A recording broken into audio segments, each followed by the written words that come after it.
काहे माया में भुलाइल बड़ा तोता हो, खोता छोड़ के जाए के परी।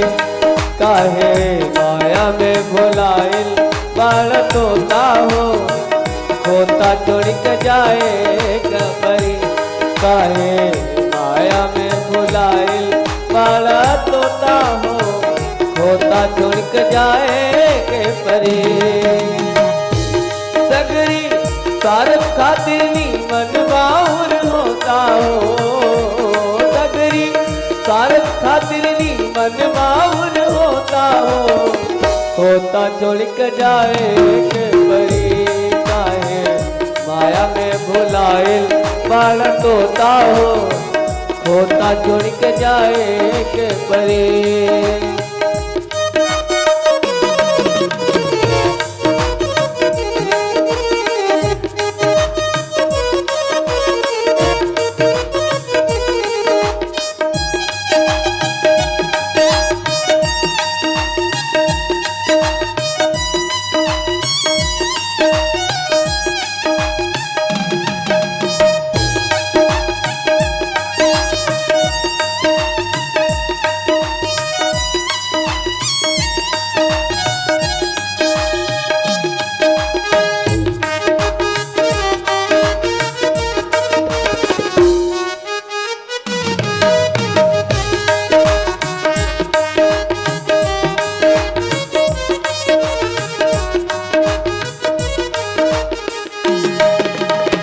उड़ जाई सुगना लवट के नताकी, उड़ जाई सुगना लवट के नताकी।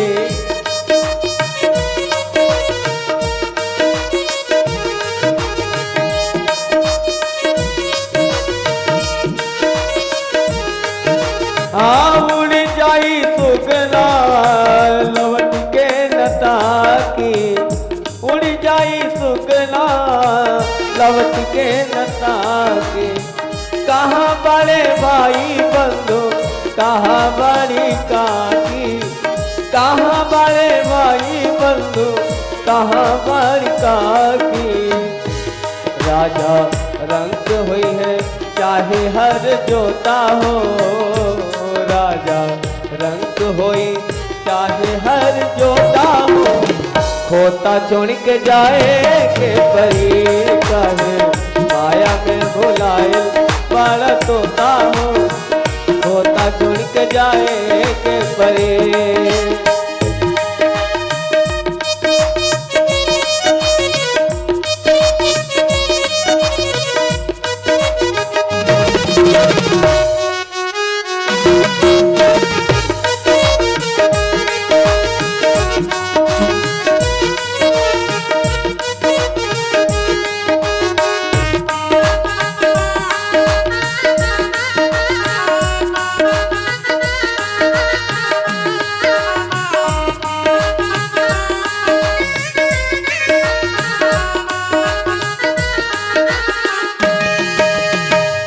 लाख करोड़ चाहे कितनों कमैबा, लाख करोड़ चाहे कितनों कमैबा, लाख करोड़ चाहे कितनों कमैबा। खाला खियाला नाता लेके संगे जईबा, खाला खियाला नाता लेके संगे जईबा। तोहरा होली ले है पहिरल लगोटा हो, तोहरा होली ली है पहिरल लगोटा हो, खोता छोड़ के जाए परी। तोहरा होली ली है पहिरल लगोटा हो, खोता छोड़ के जाए के परी। सगरी सार खातिर नीमन बाउर होता हो, सगरी सार खातिर नीमन बाउर होता हो, खोता छोड़ के जाए के परी। काहे माया में भुलाई बड़ा तोता हो, खोता छोड़ के जाए के परी।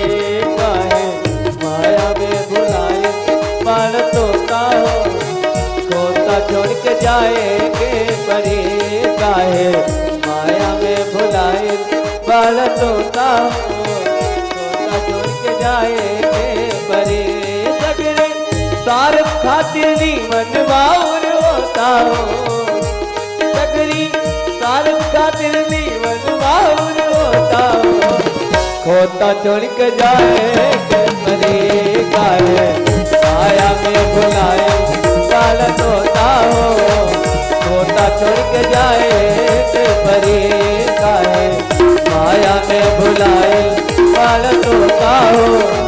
खोता छोड़ के जाएंगे परी काहे माया में भुलाए बाल तोता हो। खोता छोड़ के जाएंगे परी। बोलो राम लला सरकार की।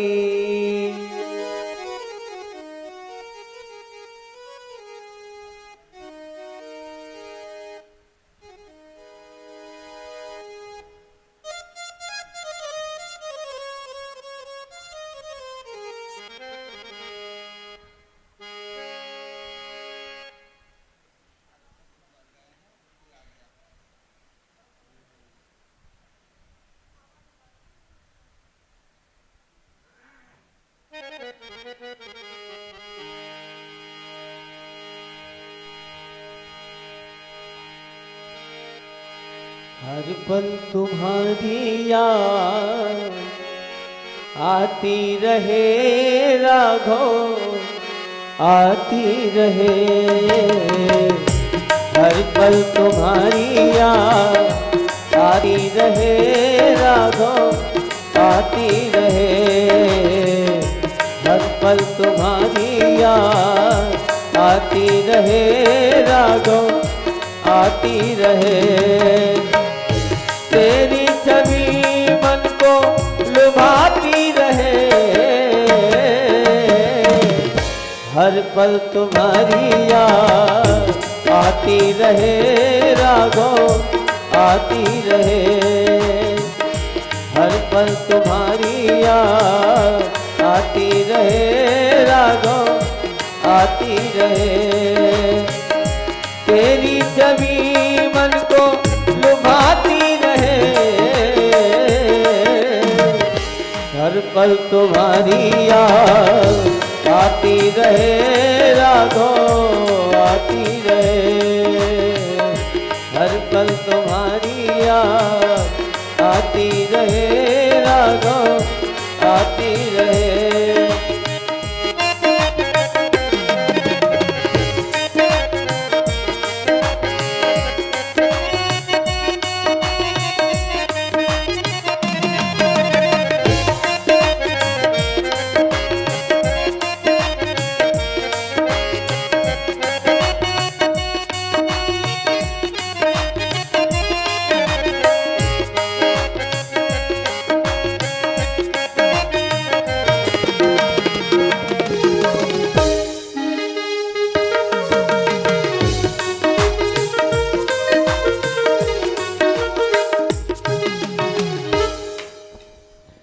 बोले श्री सीताराम जी महाराज की, रामलला सरकार की।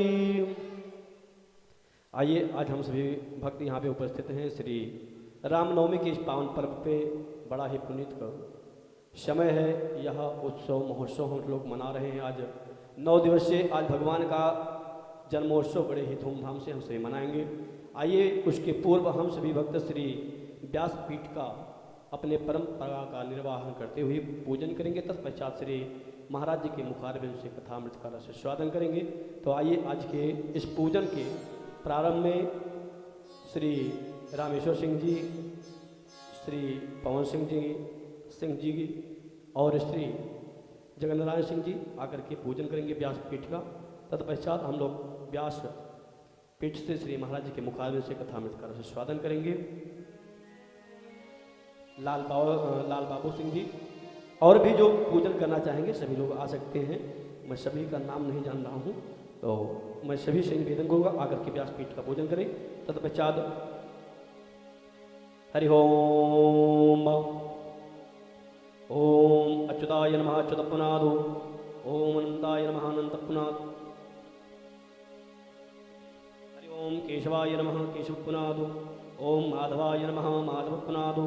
ओम नारायणाय नमः नारायण पुनादो। हस्तो वृक्षाल गोविंदाय नमो नमः ऋषिकेशाय। हस्तो वृक्षाल गोविंदाय नमो नमः ऋषिकेशाय नमः। रामाय नमः राम पुनादो रामभद्राय नमः रामभद्र पुनादो रामचंद्राय नमः रामचंद्र पुनादो श्री सीतायाः पते नमः। हस्तो वृक्षाल गोविंदाय नमो नमः ऋषिकेशाय नमः। हरि ओम। अच्युताय नमः अच्युतपुनादो। अनंताय नमः अनंतपुनादो। ओम माधवाय नमः माधवपुनादो। हस्तो वृक्षाल गोविंदाय नमो नमः ऋषिकेशाय नमः। हरि ओम। ओम पुनन्तु मां देवजनाः पुनन्तु मनसाधियः पुनन्तु विश्वभूतानि जातवेदः पुनीहम।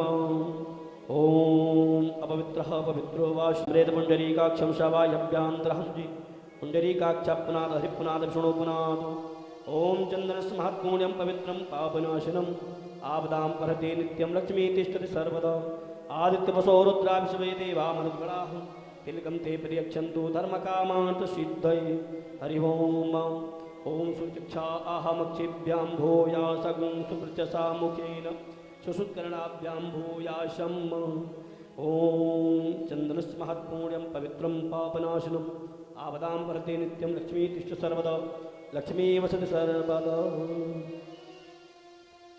हाथ में पुष्प लेकर के श्री सीताराम जी महाराज जी का ध्यान करेंगे सभी भक्त। हरि ओम। रामाय रामभद्राय रामचंद्राय वेदसे रघुनाथाय नाथाय श्रीसीताय पतये नमः।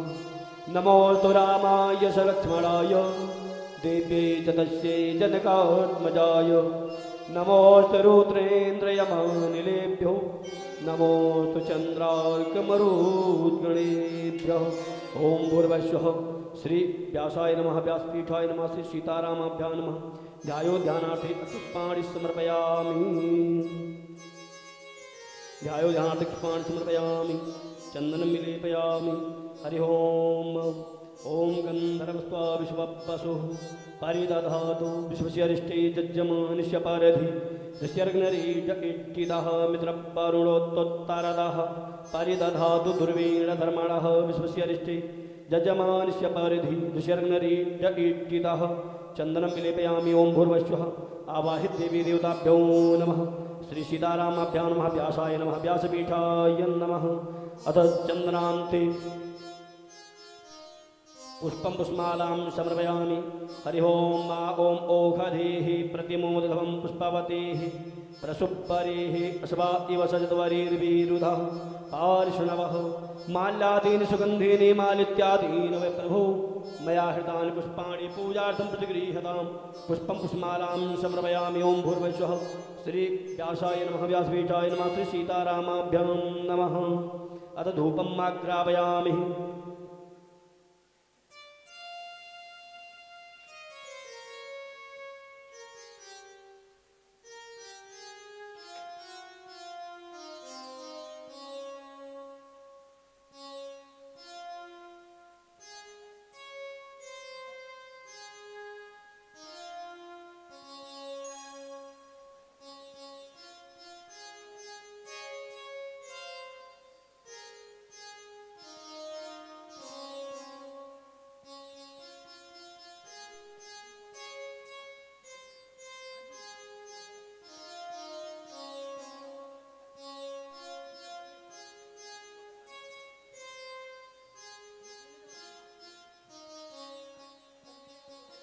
धूर्शदोर्वदोर्वन्दं धूर्वदं योषमान् धूर्वतितं धूर्भयं वयं दुर्वामः।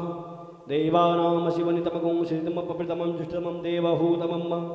ओम ब्रह्मणोषमुखमासीत् बाहो राजन्यः कृतः ऊरो तदशिद्वैश्यः पद्भ्यग्ं शूद्रो अजायत वनस्पतिरसोद्भूतो कण्ठाढ्यो गन्धोत्तमः। आग्र्या सर्वदेवानां धूपोऽयं प्रतिगृह्यतां धूपम् आग्रापयामि। हस्तौ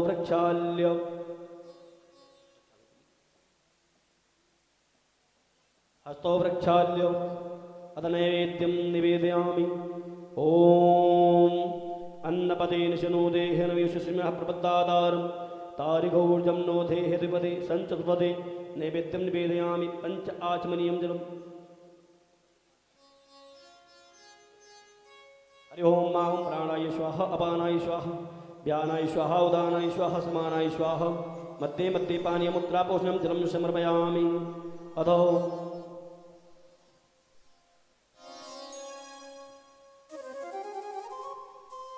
ओम हिरण्यगर्भः शमवतताग्रे भूतस्य जातः पतिरेक आशिष सदाधार पृथिवीं ध्यामुते मां कस्मै देवाय हविगाभिधेम कृतायाः पूजायाः साधुनार्थे द्रव्यदक्षिणां समर्पयामि। ओम भूर्भुवस्सुः श्रीव्यासाय नमः व्यासपीठाय नमः। अध मनस्पाञ्जलिं प्रार्थयेत्।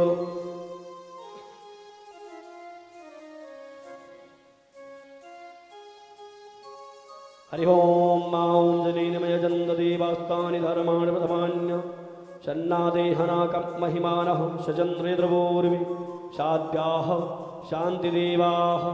हरि ओम नानाशुगन्धपुष्पाणि यथा कालो भवानि च पुष्पाञ्जलिरमया दत्तो गृहाण परमेश्वर। ओम भूर्भुवस्सुः श्री सीतारामाभ्यां नमः। प्रार्थनापूर्वक चरणकमलेषु अनन्तकोटि मन्त्रपुष्पाञ्जलिं समर्पयामि नमस्करोमि प्रणमाम्यहम्। अथ व्यासभोजनञ्च। हरि ओम मां व्यासाय विष्णुरूपाय व्यासरूपाय विष्णवे नमो वै ब्रह्मणे वासिष्ठाय नमो नमः।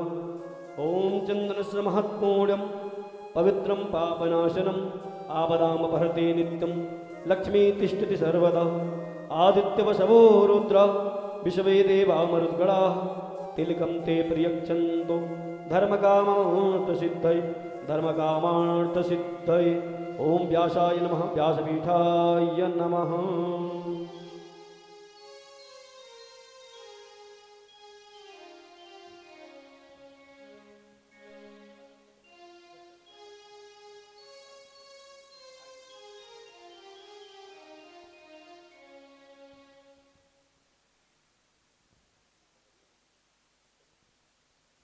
हरि ओम ओम ज्ञानान्तिमिरान्धस्य ज्ञानाञ्जनशलाकया चक्षुरुन्मीलितं येन तस्मै श्री गुरवे नमः। आइए इसी क्रम में हम सभी लोग खड़े होकर के आरती करेंगे और आरती में सभी लोग एक एक करके आते रहेंगे, आरती करते रहेंगे और पुनः जाकर के अपने स्थान पे खड़े हो जाएंगे। सभी भक्त आरती करेंगे। आराटिक्यं प्राज्वाल्य ज्वालामालिन्यै नमः।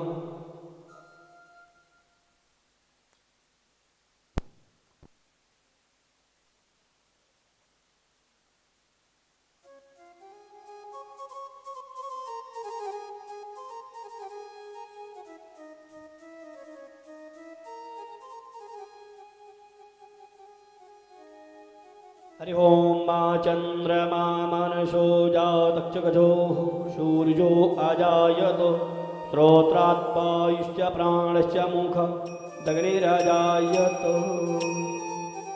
ओम इदगुं हविः प्रजननं मे अस्तु दशवीरगुं सर्वगणगुं सुस्ताय आत्मशनि प्रजाशनि पशुशनि लोकशन्यभयशनिः अग्निः प्रजां बाहुलां मे करोत्वन्नं पायोरेतो अस्मासु दत्तो।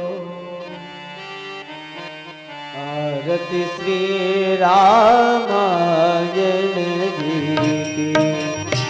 आरती श्री रामायण जी की। आरती श्री रामायण जी की। आरती श्री रामायण जी की। कीरति कलित ललित सिय की। कीरति कलित ललित सिय की। आरती श्री रामायण जी की। आरती श्री रामायण जी की। गावत ब्रह्मा दिक मुनि नारद। गावत ब्रह्मा दिक मुनि नारद। बाल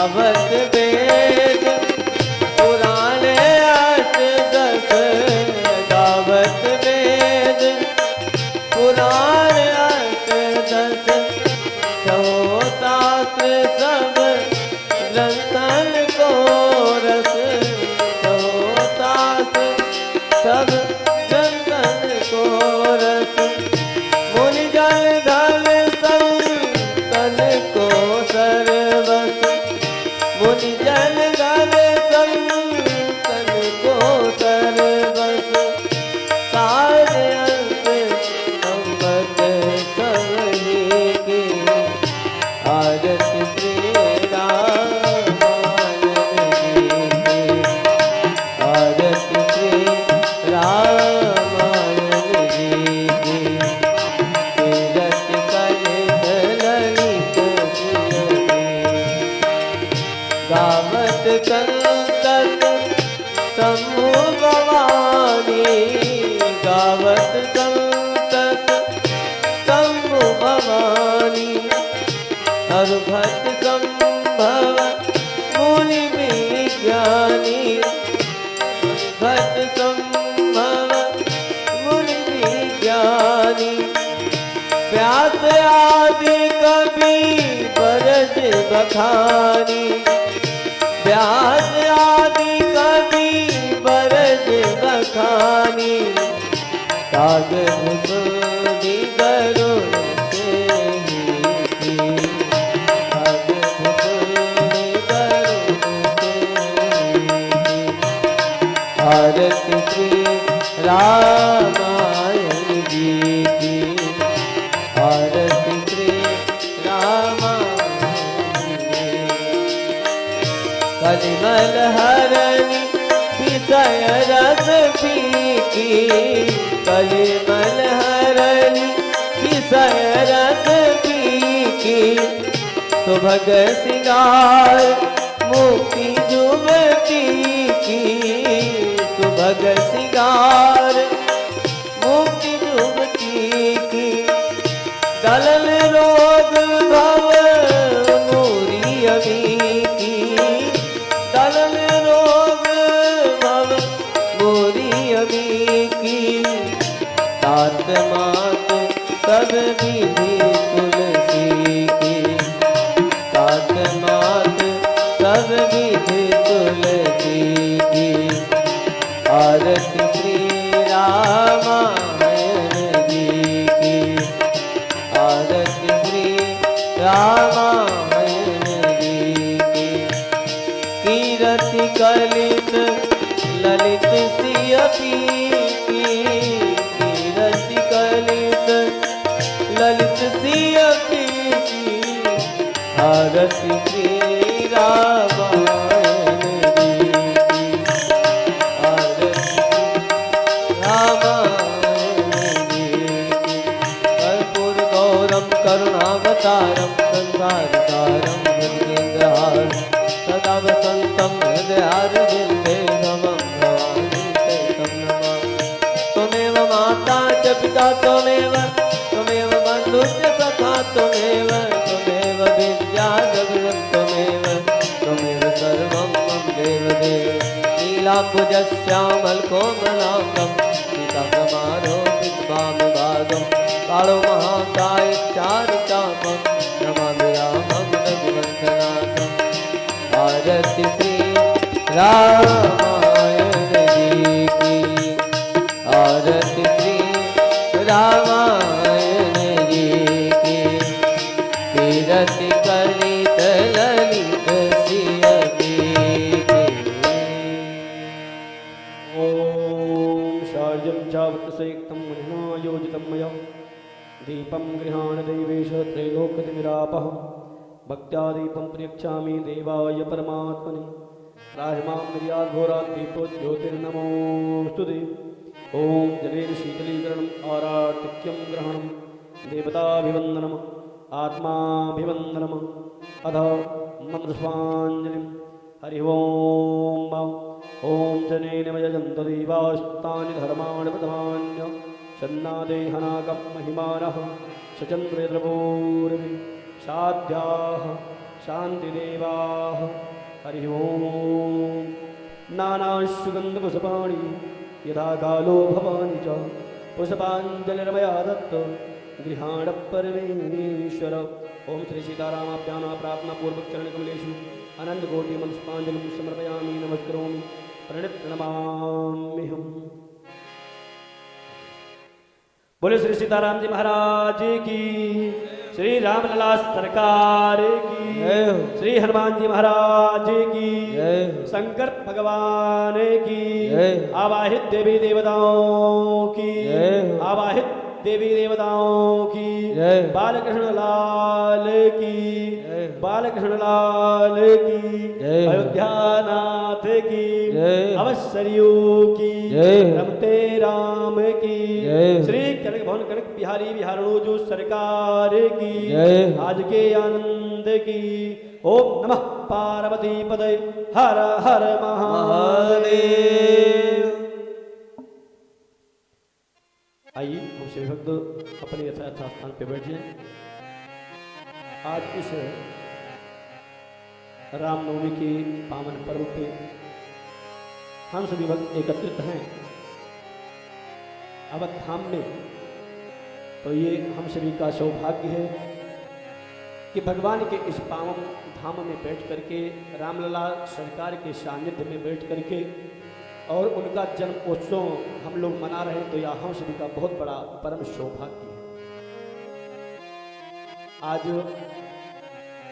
इस नवम दिवस की पूर्ण वेला में हम सभी श्री महाराज जी के मुखारविंद से कथामृत का स्वागत करेंगे। तत्पश्चात हम सभी रामलला सरकार के जन्मोत्सव को मनाएंगे। आइए बहुत समय ना लेते हुए हम सभी महाराज जी से निवेदन करें कि हम सभी को कथा श्रवण करा करके हम सभी को अनुग्रहित करें। श्री महाराज जी।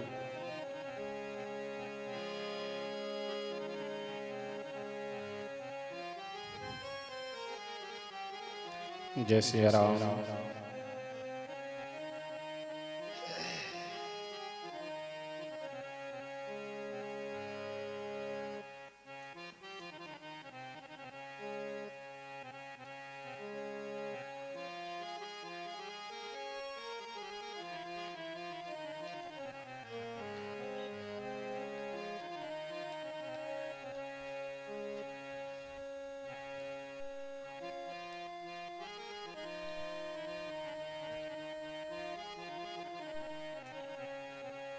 मनोजवं मारुततुल्यवेगं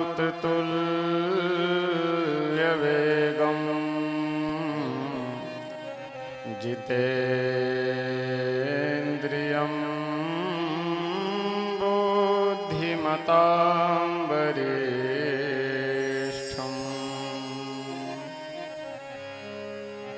वातात्मजं वानरयोथमुख्यम्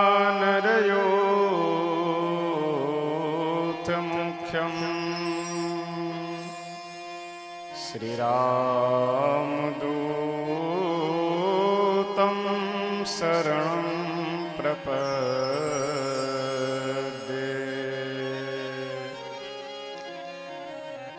कर्पूरगौरं करुणावतारं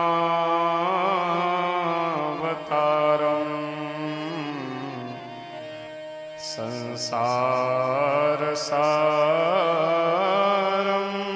भुजगेन्द्रहारम्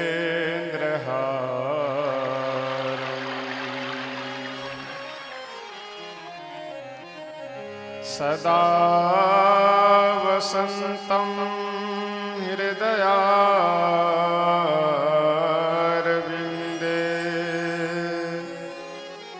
भवं भवानी सहितं नमामि।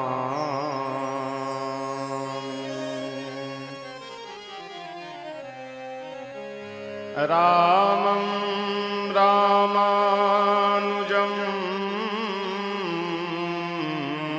सीता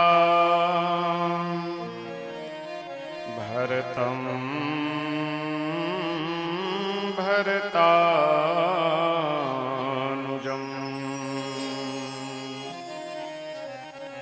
सुग्रीवं वायुसूनुं च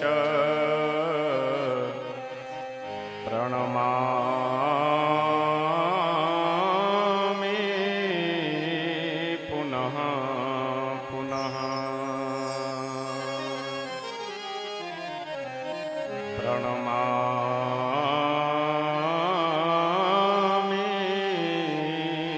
पुनः पुनः अवध धाम धामाधिपते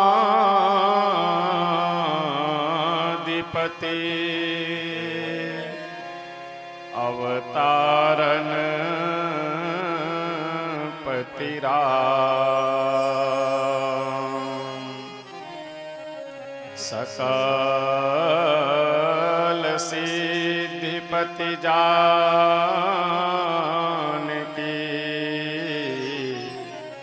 दासन पति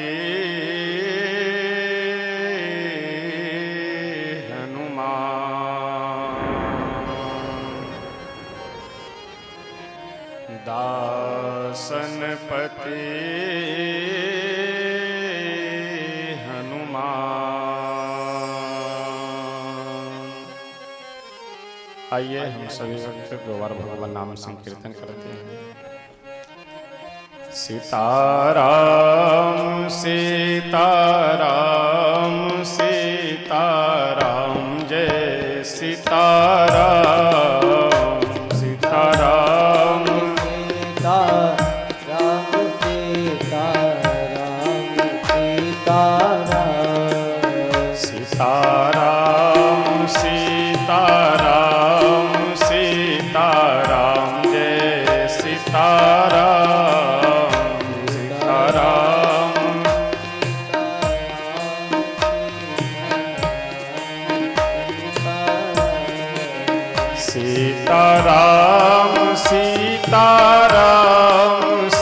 सीताराम सीताराम सीताराम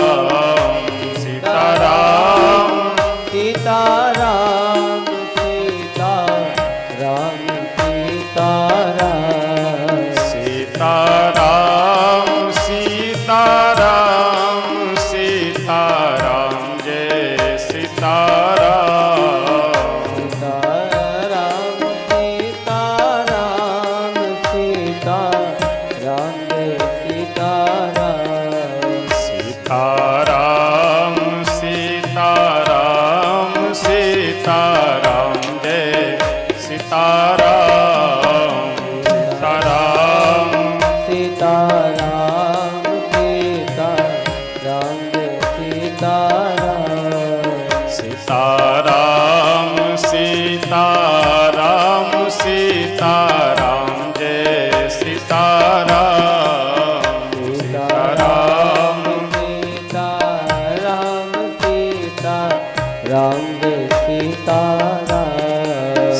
सीताराम सीताराम सीताराम जय सीताराम सीताराम सीताराम सीताराम जय सीताराम।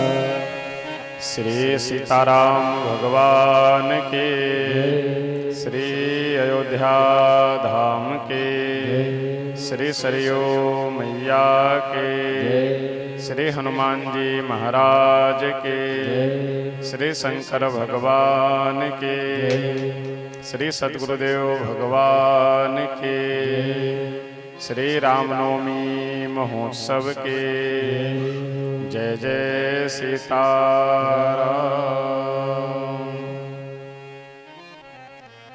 अखिल ब्रह्मांड नायक अकारण करुणा वरुणालय भक्त वांछा कल्पतरु श्री सीताराम जी भगवान श्री राम कथा के परम रसिक श्री हनुमत लाल जी महाराज, परम पूज्य श्री सद्गुरुदेव भगवान जी, समुपस्थित आप सभी सुधी श्रोतागण, भाई बंधुओं, माताएं बहनें, हम सब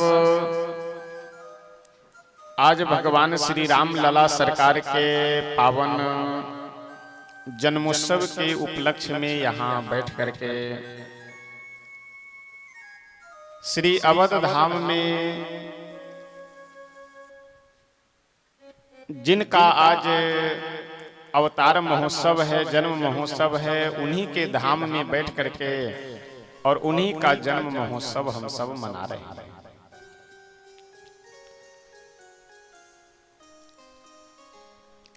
शास्त्रों में कहा गया है कि जितने भी भगवान के उत्सव हैं, चाहे वह जन्मोत्सव हो, चाहे विवाह उत्सव हो, इन उत्सवों को मनाना भी कल्याणकारी होता है। हम लोग जो अपना उत्सव मनाते हैं, अपना जन्मदिन मनाए, चाहे विवाह के दिन मनाए अथवा वैसे किसी विशेष समय पे अपने लोगों को बुला करके खिलाना पिलाना आदि जो कार्यक्रम करते हैं, उत्सव मनाते हैं, यह उत्सव केवल दिखावा मात्र है। इसे कुछ मिलना जुलना नहीं है। कुछ देर मन को संतुष्टि मिलती है, मन को अच्छा लगता है, लेकिन भगवान से जुड़े हुए जो भी उत्सव हैं, उसको मनाने से हमारा आपका कल्याण भी होता है। इसलिए अपने घर में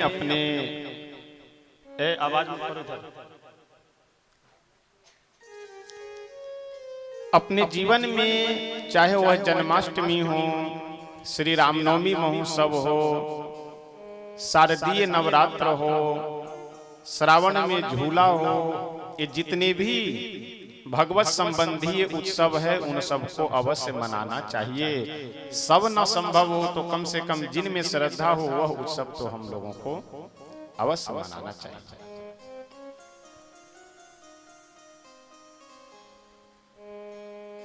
श्री तुलसी बाबा मानस में बहुत सुंदर लिखते हुए कहते हैं कि भगवान श्री राघवेंद्र सरकार जब अवध धाम में प्रकट होने की इच्छा मात्र अपने मन में प्रकट किए, तो जोग लगन ग्रह बार तिथि सकल भये अनुकूल, चर अरु अचर हर्ष जुत राम जन्म सुख मूल। भगवान का जो जन्म है इस संसार में सुख का मूल है। अगर आप विचार कर करके देखें तो यहाँ हम सब लोग, कुछ व्यक्ति तो पास के हैं, कुछ दूर के हैं, कुछ बहुत दूर के हैं, सब अपने अपने गृह कार्य को छोड़कर यहाँ बैठे हुए हैं। काहे के लिए? किन्हीं को पैसा मिलना है, या नौकरी मिलनी है, या डिग्री मिलना है। क्या मिलना है? मिलना कुछ भी नहीं है, लेकिन सब कुछ मिलने के बाद भी अगर यह न हो तो सब कुछ मिलने के बाद भी अधूरा अधूरा है। यानी यहाँ शांति, सुख, आनंद की प्राप्ति होती है। इसीलिए तुलसी बाबा कहते हैं कि भगवान का जो जन्म है ये सुख का मूल है।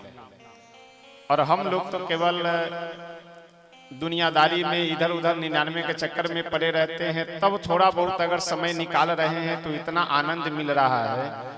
और पूर्णतः हमारा मन अगर श्री राम लला भगवान के चरणों में समर्पित हो जाए और तब यह उत्सव मनावे, तो आप समझ लीजिए कि कितना आनंद की प्राप्ति हो।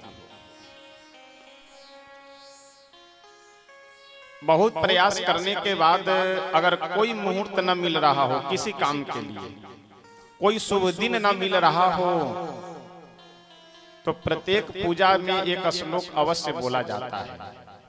कहीं पर भी पूजा हो तो और कुछ बोला जाए या नहीं, लेकिन यह श्लोक अवश्य बोला जाएगा। तदेव लग्नम सुदिनम तदेव ताराबलम चंद्रबलम तदेव विद्याबलम दैवबलम तदेव लक्ष्मी पतिर्तिंघिरुगम स्मरामि। वही शुभ दिन है, वही शुभ लगन है, वही शुभ मुहूर्त है, वही शुभ घड़ी है। उसी समय सारे ग्रह नक्षत्र अनुकूल हो जाते हैं, जिस समय सीतापति भगवान, लक्ष्मीपति भगवान का स्मरण किया जाता है। इसलिए तुलसी बाबा कहते हैं कि नवमी तिथि मधुमास पुनीता शुक्ल पक्ष अभिजित हरि प्रीता, वह समय अनुकूल हो रहा है जिस समय भगवान अवतार लेना चाहते हैं। जो समय भगवान को अत्यंत प्रिय है, वह प्रिय समय धीरे धीरे उपस्थित हो रहा है। बहुत सुंदर तुलसी बाबा वर्णन करते हैं। नवमी तिथि मधु मास पुनीता, नवमी तिथि मधु मास पुनीता, नवमी तिथि मधु मास पुनीता, नवमी तिथि मधु मास पुनीता, शुक्ल पक्ष अभिजित हरि प्रीता, शुक्ल पक्ष अभिजित हरि प्रीता, मध्य दिवस अति शीतल घामा, मध्य दिवस अति शीतल घामा, मध्य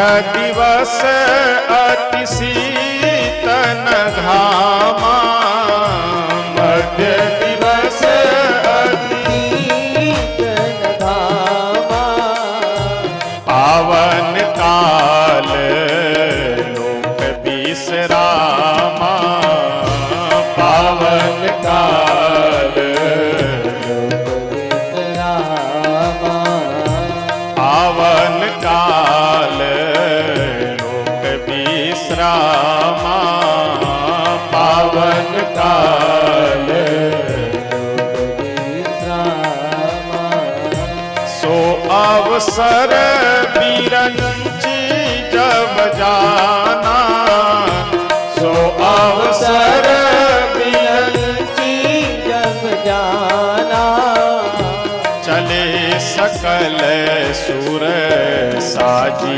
विमाना, चले सकल सुर साजी विमाना, नवमी तिथि मधु मास पुनीता, नवमी तिथि मधु मास पुनीता।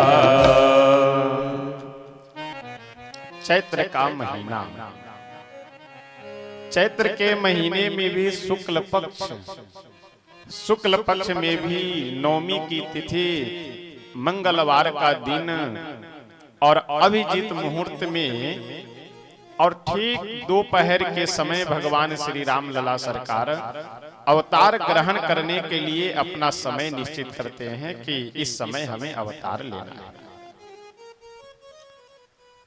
मनुष्यों को जन्म होने के बाद समय का पता चलता है कि अमुक समय अमुक व्यक्ति का जन्म हुआ है, लेकिन देवताओं को पहले से सूचना रहती है कि अमुक समय अमुक व्यक्ति का जन्म होने वाला है।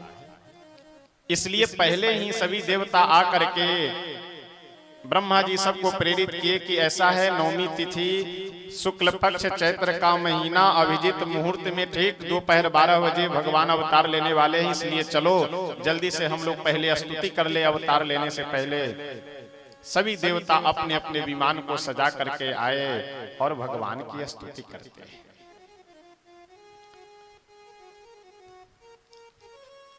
हम लोग जब 12 बज जाएगा तब यह स्तुति करेंगे, तब तक कुछ अभी यही कथा प्रवचन श्रवण करेंगे हम सब। श्री अवध धाम की चर्चा चल रही है, तो एक दो प्रसंग आप लोगों को सुना दे। हो सकता है कुछ लोग जानते हो, बहुत लोग न जानते हो। एक बार की बात है, श्री कैकेयी जी अपने सोते समय स्वप्न देखी बहुत सुंदर एक सोने का महल, स्वर्ण महल, कि उस महल में हम रह रहे हैं। जागने के बाद एक कागज पे वह चित्र बना करके श्री दशरथ जी महाराज को दिखाई और बोले कि स्वामी ऐसा है कि यह महल हमारे लिए बनवा दीजिए। श्री दशरथ जी महाराज अपने इस पृथ्वी पे जितने भी कारीगर मकान आदि बनाने वाले थे सबको बुला करके दिखलाए, लेकिन प्रत्येक व्यक्ति हाथ खड़ा कर लिए कि हम नहीं बना पाएंगे। वह नक्शा लेकर के पहुंचे श्री दशरथ जी महाराज स्वर्ग में। इंद्र जी से बोले कि कैकेयी जी का यह कहना है कि यह महल हमारे लिए बनवा दीजिए, तो अगर ये बन जाता तो बहुत ही अच्छा होता। विश्वकर्मा जी को बुला करके इंद्र जी बोले कि ऐसा है श्री चक्रवर्ती दशरथ जी हमेशा हम लोग की सहायता करते हैं, तो ये महल जा करके आप बनवा दीजिए। विश्वकर्मा जी आए और वह महल बना दिए। नाम हो गया उसका कनक भवन। सोने का महल इसलिए कनक भवन नाम हो गया।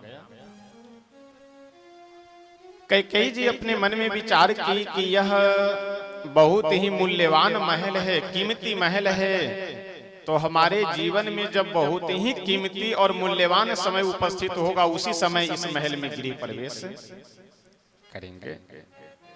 धीरे धीरे समय व्यतीत होता गया, टलता गया। चारों भाई श्री राम लला सरकार जन्म ले लिए। तब यह सोचे कि जब पुत्रों का विवाह होगा उस समय इसमें गृह प्रवेश करेंगे। विवाह के समय मन बदल गया। जब यह सुनी कि श्री राम जी धनुष भंग कर दिए हैं, विवाह होने वाला है, तो अपने मन में यह विचार कि श्री राम जी को अधिक मानती थी, तो इसलिए सोचे कि अब इस महल में अब हमारी अवस्था समाप्त है, हम काहे के लिए इस महल में गृह प्रवेश करें। मुंह दिखाई में अपने पुत्र वधु को इस महल की चाबी दे देंगे। और वही की एक और प्रसंग आता है कि एक बार श्री दशरथ जी महाराज से प्रसन्न होकर के श्री इंद्र जी एक मणि की माला दी। किनको? दशरथ जी को। वो मणि इतनी कीमती थी कि मात्र पूरे स्वर्ग में एक ही माला वह थी मणि की, एक ही माला उस मणि की थी। श्री दशरथ जी महाराज आए, वह माला कैकेयी जी को दे दिए। अब जब विवाह कर करके प्रभु आए अवध में, तो उस मणि की, वह मणि की माला और कनक भवन की चाबी श्री जानकी जी को मुंह दिखाई में दे देती है। वही एक कनक भवन है। उस समय का वह बना हुआ महल नहीं, स्थान वही है। ये जितने भी वर्तमान में मकान आदि हैं, महल आदि है, ये सब वह नहीं है। आज से 9 लाख वर्ष पूर्व की यह घटना है। बीच में 19 बार अयोध्या जी उजड़ चुकी है, यानी पूर्ण रूप से समाप्त हो चुकी है। ये 20वीं बार विक्रमादित्य जी के द्वारा बसाया हुआ नगर यह अवध धाम है। अयोध्या जी का सबसे बड़ा प्रमाण श्री सरयू जी। सरयू जी कभी नष्ट नहीं होती है, या सरयू जी कभी भी समाप्त नहीं होती है। बाकी यह महल मकान तो सब उजड़ते बनते रहते हैं हमेशा। तो यह प्रसंग हो गया कनक भवन का। और अयोध्या जी में मणि पर्वत है, हम सब जानते हैं। वह मणि पर्वत भी बहुत ही सिद्ध और दिव्य जगह है। वहां जाना चाहिए दर्शन करने, जब मौका मिले, समय मिले तो। मणि पर्वत का भी प्रसंग, इतिहास इस प्रसंग से जुड़ा हुआ है। एक दिन की बात है, श्री कैकेयी जी अपनी पुत्रवधू जानकी जी से पूछे कि ऐसा है, मैं जो तुम्हें माला दी हूं मुंह दिखाई में, उस माला को तुम नहीं पहनती हो। जानकी जी बोली कि ऐसा है माता जी, देखिए कुछ ऐसी मालाएं हैं कि जिसे पुरुष भी पहन सकता है और महिलाएं भी पहन सकती हैं, और बाकी विशेष ऐसे आभूषण है कि जिसे महिलाएं पहन सकते, पुरुष नहीं पहन सकते। जानकी जी बोली कि माता जी, यह माला जो आप दिए हैं, यह माला प्रभु को भी पहनने योग्य है, तो कम से कम उनके भी गले में अगर एक माला हो तब हम पहने तो शोभा होगी, नहीं तो हम पहने और उनके गले में न रहे तो अच्छा नहीं लग रहा, और उनको हम दे दे तो फिर आपको बुरा लगेगा। कैकेयी जी समझ गई कि बात सही कह रही है। वो माला मांग ली और लेकर के श्री दशरथ जी महाराज के पास गई और जा करके बोले कि ऐसा है कि जहां से आपको यह माला मिली है वहीं जा करके इसका एक जोड़ा लगवा लीजिए, एक और माला ले लीजिए। दशरथ जी लिए, संजोग बना, समय बना, पहुंचे स्वर्ग। इंद्र जी से बोले कि हम कुछ मांगने के लिए आए हैं आपसे, इस मणि का जोड़ा लगा दीजिए, इस माला का जोड़ा लगा दीजिए। इंद्र देवता हाथ जोड़ लिए कि बोले कि अब पूरे स्वर्ग में हमारे यही एक माला थी, उसी लिए तो आपको दिए हैं, कीमती होने के कारण। एक मणि का दाना नहीं है हमारे स्वर्ग में, माला की तो बात छोड़िए। श्री दशरथ जी महाराज वापस आ गए। कुछ दिनों बाद जनक जी आए घूमने फिरने के लिए अयोध्या जी। तो पुराने समय में यह विशेष लोग मानते थे, आज भी बहुत से लोग मानते हैं कि कन्यादान करने वाले जो होते हैं वह बेटी के यहाँ, कन्या के यहाँ का जल भी ग्रहण नहीं करते हैं। श्री जनक जी जब यहाँ आए तो दिन भर के लिए तो सब राशन पानी सामग्री वगैरह सब जल वगैरह लेकर के बाहर से आए थे अयोध्या जी की सीमा से उधर का। लेकिन कई दिन विश्राम करना था तो दशरथ जी से बोले कि ऐसा है, हमको कोई आप जगह दे दीजिए, उसको हम खरीद ले। तो जब उस स्थान को खरीद लेंगे, पैसा जब मूल्य दे देंगे तो वह स्थान हमारा हो जाएगा, तो वहां का अन्न जल यदि प्रयोग करेंगे तो हमें कोई अपराध नहीं लगेगा। ठीक है, ले लीजिए। तो वर्तमान में यहाँ से लगभग 5 किलोमीटर पे जो जनौरा है तो उसका पुराना नाम जनकौरा है, लेकिन धीरे धीरे अपभ्रंश होकर के जनौरा जनौरा प्रसिद्ध हो गया। तो वही जनौरा गांव श्री जनक जी महाराज चयन किए कि यही हमको दे दीजिए। जनक जी पूछे कि ठीक है, इसका कीमत बताइए, क्या मूल्य हम दें। अब दशरथ जी हंसते हुए बोले कि अब समधी समधी के बीच में क्या बनियागिरी किया जाए, जो आपकी इच्छा हो है दे दीजिए। जनक जी बोले नहीं नहीं, कुछ आप बताइए तभी तो हम दें।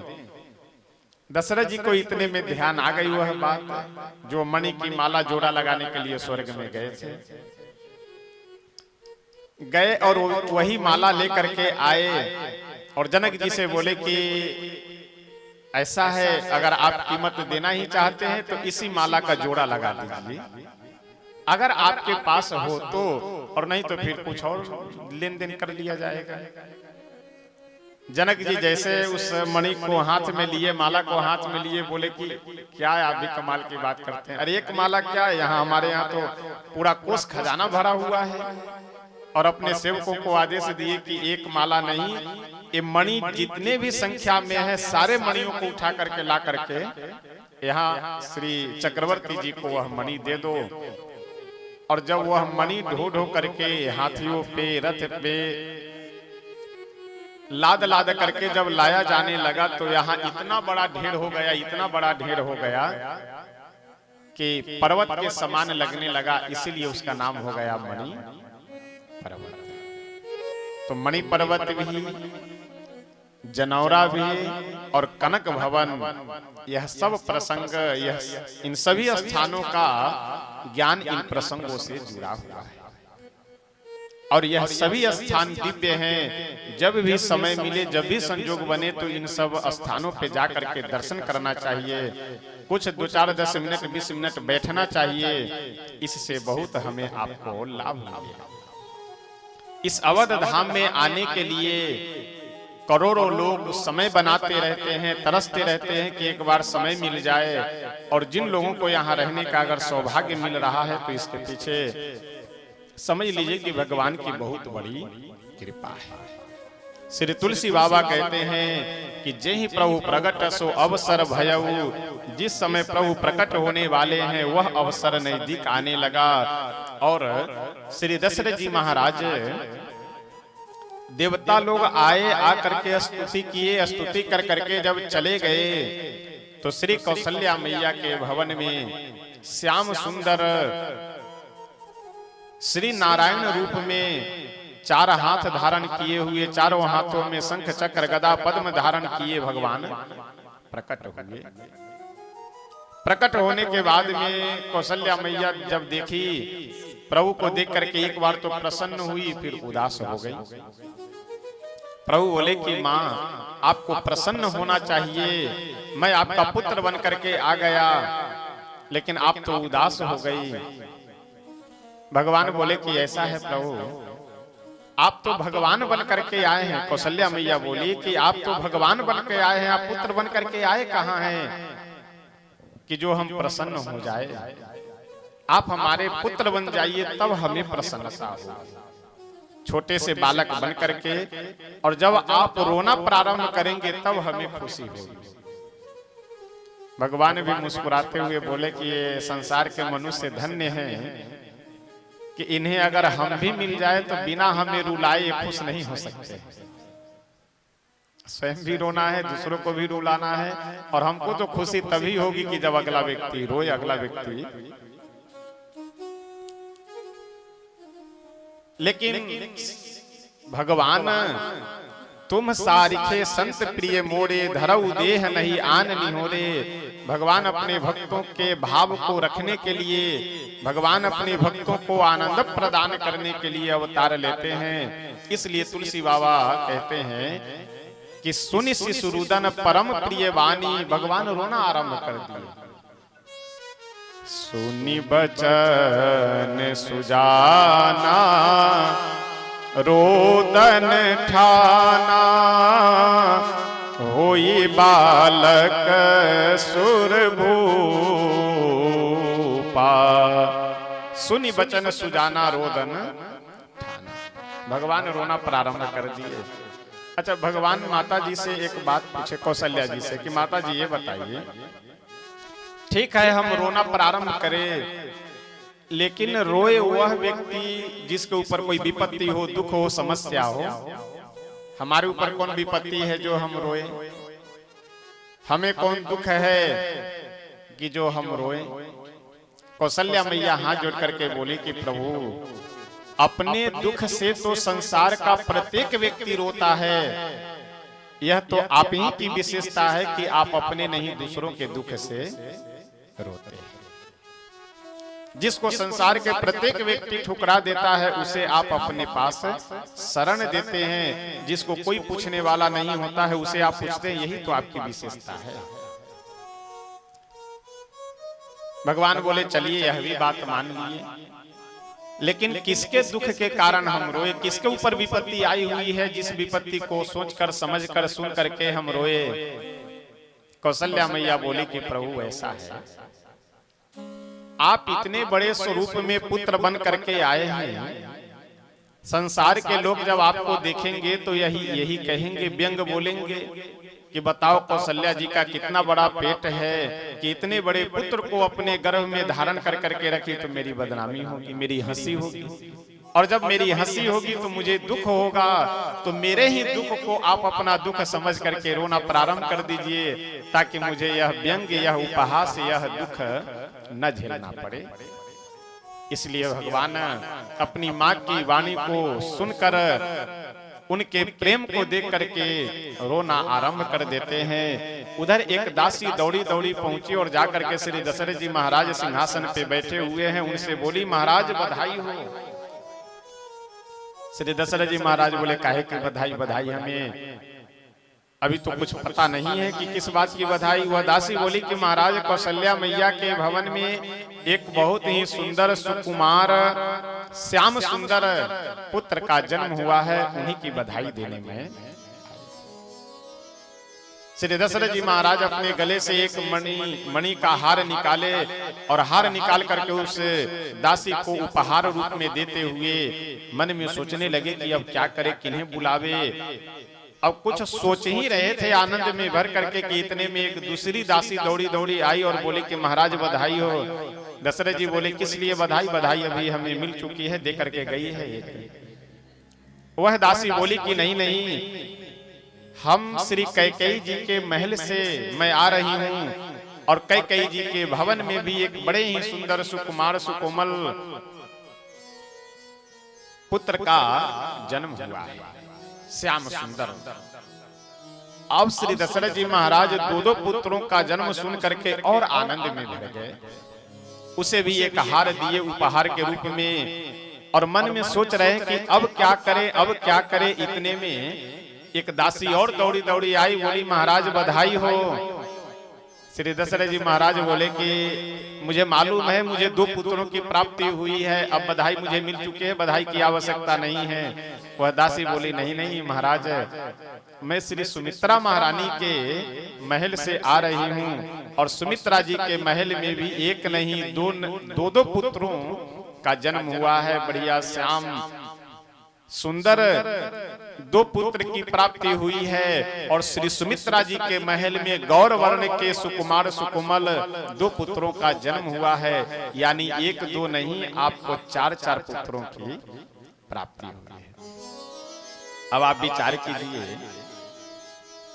कि 60,000 वर्ष के श्री दशरथ जी महाराज हो चुके हैं, यानी वृद्धावस्था अब लगभग पहुंच चुकी है।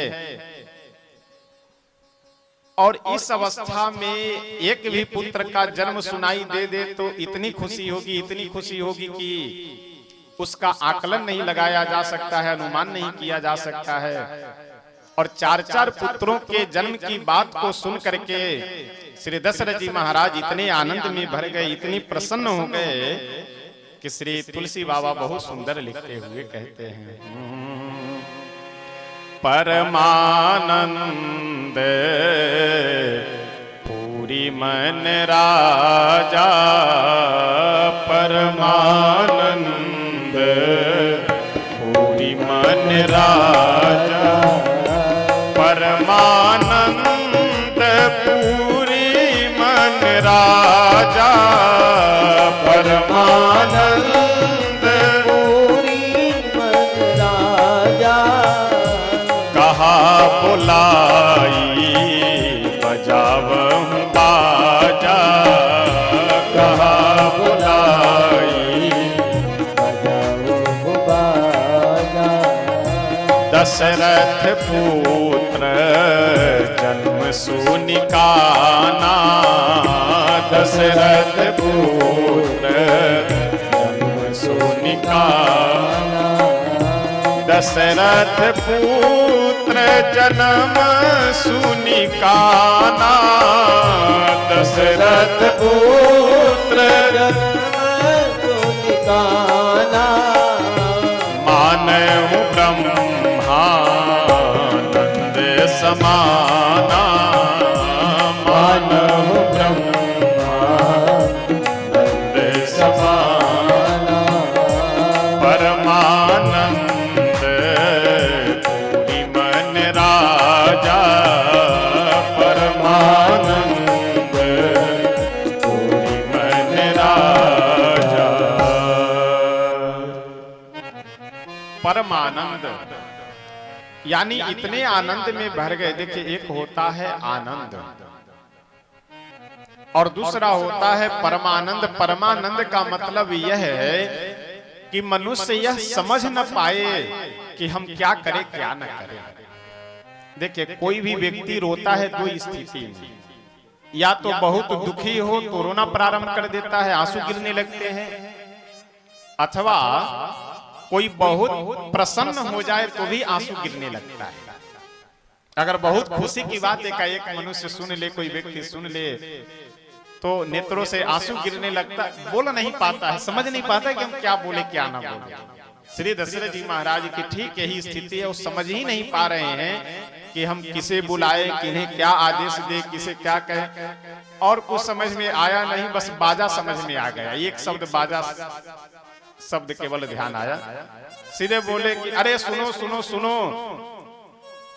दौड़े दौड़े आए, बोले काहे के लिए। अब आप मतलब इस प्रसंग से अनुमान कर सकते हैं, सैनिक आए हाथ में भाला लिए हुए, महाराज क्या आदेश है, और महाराज बोल रहे हैं तुम बाजा बजाओ। और हाथ में भाला लिए है तो कौन सा बाजा बजाएगा। अगर ढोल मजीरा कुछ लिए हो तो बाजा बजावे। लेकिन सीधे श्री चक्रवर्ती दशरथ जी, क्योंकि इतने आनंद में उन्हें पता नहीं है कि किसे क्या बोलना, वो कम से कम ये कहे होते कि जाओ संगीतकार लोगों को बुला करके ले आओ। जब वो लोग आते कि महाराज क्या आदेश है, तो ठीक है सब लोग बढ़िया उत्सव मनाओ, बधाई गाओ, नाचो गाओ। और सीधे आवाज दिए, सुनो सुनो। जब सभी सुनने के लिए आ गए तो बोल रहे हैं, तुलसी बाबा कहते हैं कि परमानंद पूरी मन राजा, कहा बुलाई बजाओ हम बाजा। सब लोग बाजे बजाओ। और जैसे सभी अवधवासियों को यह सूचना मिली कि श्री चक्रवर्ती जी महाराज के भवन में, महल में एक नहीं, दो नहीं, चार चार पुत्रों की प्राप्ति हुई है, सब इतने आनंद में भर गए, इतने आनंद में भर गए।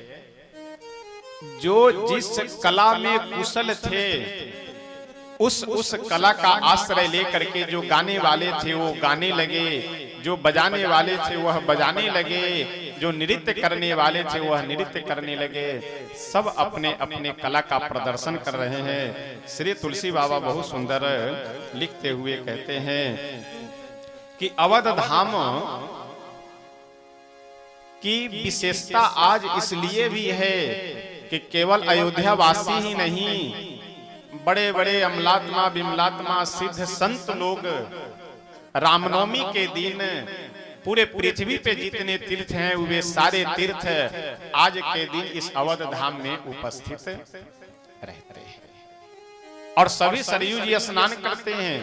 कोई मनुष्य के रूप में हो, पशु के रूप में हो, अदृश्य रूप में हो, सारे तीर्थ, सभी देवी देवता, बड़े बड़े सिद्ध संत ऋषि महर्षि लोग अवध धाम में सूक्ष्म रूप से विद्यमान रहते हैं। और तो और साक्षात भूत भावन भगवान भोले शंकर भी इस अवध धाम में सभी नगर निवासी, सभी अवधवासी जो ये आनंद में भर करके उत्सव मना रहे हैं, बधाई महोत्सव मना रहे हैं, उस आनंद को देखने के लिए हमारे भोलेनाथ भी पहुंचते हैं। श्री तुलसी बाबा बहुत सुंदर लिखते हैं, और एक कहु निज चोरी, और एक कहु निज चोरी, और एक कहु निज चोरी, और एक कहूँ निज चोरी। सुनु गिर जाती मति तोरी, सुनु गिर जाती मति तोरी। काग भुसुंडी संग हम दो, काग भुसुंडी संग हम दो, काग भुसुंडी संग हम दो, काग भुसुंडी संग हम दो। मनुज रूप जानई नहीं को, मनुज रूप जानई नहीं को। परमानंद प्रेम सुख भोले, परमानंद प्रेम सुख भोले। बीती न फिरही मगन मन भूले, बीती न फिरही मगन मन भूले। परमानंद प्रेम सुख भूले। शंकर भजन के समय करना भी। तुलसी बाबा कहते हैं कि भगवान भूत भावन भोले शंकर भी अवध धाम में पहुंचे, और एक कहूं निज चोरी। शंकर भगवान कह रहे हैं मैया पार्वती जी से कि देवी देखो ऐसा है, एक चोरी की बात बता रहे हैं तुमसे। क्यों? क्योंकि तुमसे चोरी कर करके गए थे, इसलिए स्वीकार कर ले रहे हैं कि चोरी किए हैं। कितनी सुंदर बात है कि कम से कम भगवान भोले शंकर स्वीकार तो कर रहे हैं कि हमसे चोरी हुई है। हम लोग तो दिन रात अपराध कर मानते ही नहीं कि हमसे कुछ गलती भी हुई है। आजकल तो विडंबना ये है कि चोर को भी अगर ये कह दीजिए कि तुम चोर हो तो उसको बुरा लग जाएगा। आप भले देखिए कि वो चोरी कर रहा है, लेकिन कहिए कि आप एकदम राजा हरिश्चंद्र हैं, तब वो खुश रहे। लेकिन भगवान भोले शंकर यह स्वीकार कर रहे हैं कि हमसे चोरी हुई है, कि वो तुमको लेकर के नहीं गए, इसलिए चोरी वाली बात है। और लेकर इसलिए नहीं गए कि ज्यादा भीड़ भाड़ होने के बाद जो है ना यात्रा का आनंद समाप्त हो जाता है। अब पता लगे कि 5 लोग 10 लोग 15-20 सबका प्रोग्राम बनाते बनाते एक समय पे 2-3 लोगों का किसी कारणवश अगर यात्रा कैंसिल हुई, बस सबकी यात्रा कैंसिल। और मान लीजिए अगर चले भी गए तो तीर्थों में अधिकतर यही होता है कि अगर 20, 22, 25 की संख्या है तो एक आध लोग कहीं भूल गए, अब उन्हीं को खोजने में पूरा दिन पार हो जाता है। और दर्शन स्नान ये सब अपनी जगह जो है, अब खोजना बिना प्रारंभ। तो इसलिए कहीं पर भी तीर्थ आदि में जाया जाए तो जितनी संख्या कम रहेगी उतना आनंद अधिक रहता है। और कुछ हो न हो, 10, 15, 20, 25 का टीम है तो एक आध लोग कुछ ऐसा समय समय से व्यंग बोल दिया करेंगे कि सब आनंद घर पे ही पड़ा रह जाएगा। यही लगेगा कि इससे अच्छे तो घरे पे थे, कहाँ आ गए यहाँ मुसीबत लेने के लिए। इसलिए भोले बाबा किसी को न श्रृंगी जी, न भृंगी जी, न नंदी, न पार्वती, किन्हीं को लेकर के नहीं, अपना झोली लटकाए कांधे पे त्रिशूल हाथ में लिए चल पड़े। और अवध धाम में आए तो कोई स्पेशल बन करके नहीं, एकदम सामान्य बन करके परमानंद प्रेम सुख फूले बीथिन, बीथिन कहते हैं गलियों को, बीथिन फिर ही मगन मन भूले, एकदम आनंदित होकर के। कहीं कोई गाने वाले हैं गा रहे हैं, कहीं कोई भंडारा चल रहा है, कहीं कथा चल रही है, कहीं कीर्तन हो रहा है, कहीं उत्सव हो रहा है, बढ़िया जहां अच्छा लगा वहां बैठ करके देखे, फिर इच्छा हुई उठ करके चल दिए। श्री दशरथ जी महाराज भगवान भोले शंकर के ही भक्त हैं। थोड़ी सी अगर इशारा कर देते तो एकदम स्पेशल दर्शन, क्या कि रामलला जी का दर्शन छोड़ करके भोलेनाथ जी का दर्शन प्रारंभ हो जाता, लेकिन ना। अच्छा देखिए, बात यह है कि अगर शंकर भगवान हमारे आपके सामने प्रकट हो करके और यह कहे कि देखो मैं आ गया तुम्हें दर्शन देने, तो हम लोग को विश्वास नहीं होगा। हम लोग यही सोचेंगे कोई वेश बना करके घूम रहा होगा मांगने वाला, जो है हाथ में त्रिशूल लिए हैं, उसमें डमरू बांधे हैं, कांधे पे एक झोली लटकाए हैं, बाघंबर पहने हैं, त्रिपुंड लगाए हुए हैं, जटा धारण किए हैं। इस वेश को देख करके हम लोग यही समझेंगे कि कोई वेश बनाए, कोई अवघर महात्मा आदि होंगे, विश्वास ही नहीं होगा कि शंकर होगा। यही कारण है कि अवध की गलियों में भगवान भोले शंकर भ्रमण कर रहे हैं, घूम रहे हैं, लेकिन अवधवासी जो भी देखते हैं वह सब महात्मा समझ करके, संत समझ करके सब प्रणाम कर रहे हैं। श्री राम लला सरकार की, श्री अयोध्या धाम की। आइए, समय हो चुका है, ठीक 12 बजे का समय हो रहा है। हम सब अपने हृदय में श्री राम लला भगवान को स्मरण करते हुए, अपने हृदय मंदिर में उन्हें स्थान प्रदान करते हुए, प्रेम से देवताओं की वाणी में अपनी वाणी मिला करके हम सब पहले स्तुति करते हैं, फिर उसके बाद प्रभु का स्वागत करेंगे। फिर हम सब कुछ बधाई गीत आदि गा करके प्रभु के इस अवतार का उत्सव धूमधाम से मनाएंगे। आइए प्रेम से पहले स्तुति करते हैं।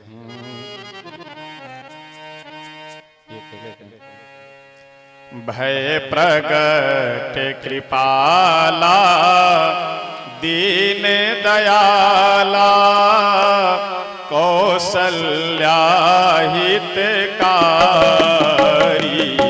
भय प्रगट कृपाला दीन दयाला कौशल्या हितकारी, हर्षित मुनि मनहारी अद्भुत रूप विचारी, हर्षित महतारी मुनि मनहारी अद्भुत रूप विचारी, लोचन निज आयुध भुज चारी,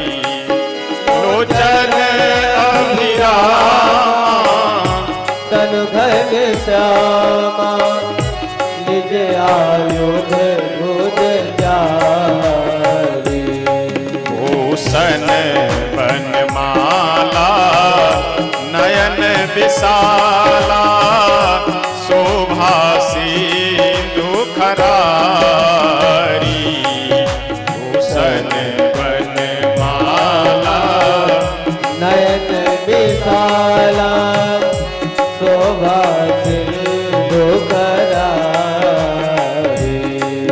कह दुई कर जोरी स्तुति तोरी यही विधि करओ अनंता कह दुई कर जोरी स्तुति तोरी कहीं भी करो अनंता माया गुण ज्ञान वेद पुराण भनंता माया गुण ज्ञान इत अमाना वेद पुराण भनंता करुणा सुख सागर सब गुण आगर जेहि गावहि श्रुति संता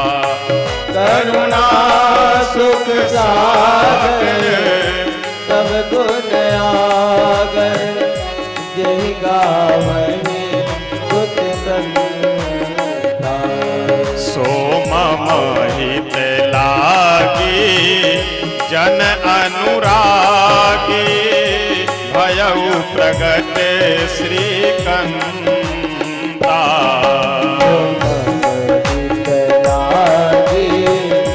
अति अनुरागी भयव प्रगट श्रीकंता